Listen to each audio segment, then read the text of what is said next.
Is this the guy you're calling a racist?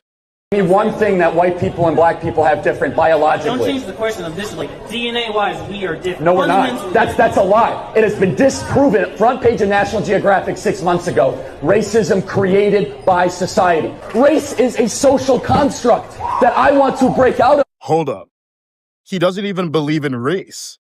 The Oxford English Dictionary defines racism as prejudice based on race, or the belief that some races are inherently superior. But if Charlie's a racist, why is he arguing race doesn't exist? If he's a white supremacist, doesn't he need race to be real? I mean, you can't be a racial supremacist while arguing racial categories are fake. And wait a sec, race has been used to justify oppressing black people for centuries. So why is the black kid defending racial categories while the white supremacist wants to destroy them? This isn't new for Charlie. He's been saying this for years. And guess what? He's right. Here's the history of race. People always noticed skin color, but it mattered about as much as hair color. Slavery existed everywhere and was practiced by every skin color long before race was invented. Then, European colonizers needed justification for enslaving Africans.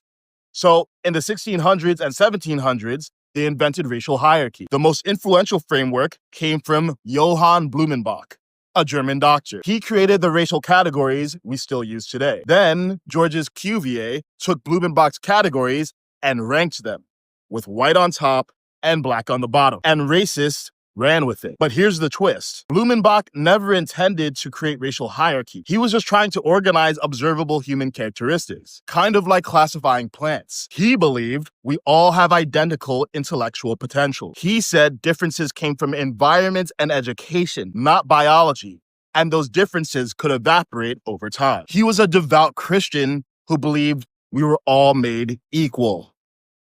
Sound familiar? Charlie Kirk consistently argued against racial categories and got called a racist. Yes, Charlie talked about race sometimes. He knew it was made up, but we live in a racialized culture. To change a culture, you must speak its language, especially when that culture keeps race alive through affirmative action and DEI. But most people never heard him in a long-form interview. Again, I hate this racialization stuff, but it's true. Too. They force the racialization card. For the record, of course. I don't look at people in terms of skin color, but when they start categorizing me and the young men that show up to my events as toxic because they breathe, you force the race card. I used to think Charlie was just confrontational with college kids for clicks. Then I listened to his full interviews. I realized he was fighting for hearts and minds in the battleground of ideas, and he was winning. That's why he was killed. And the tragic irony, Charlie believed in race less than many of the people calling him racist. We think we know someone from 60-second clips.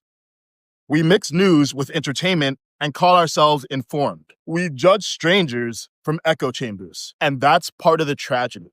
Not just that we lost Charlie, that people can't tell the difference between hate speech and speech they hate. Fascist, racist. These words have been so overused, they've lost meaning, and it's causing a breakdown in society. I have a video essay coming out on this soon. Subscribe to my Substack so you don't miss it. Link below.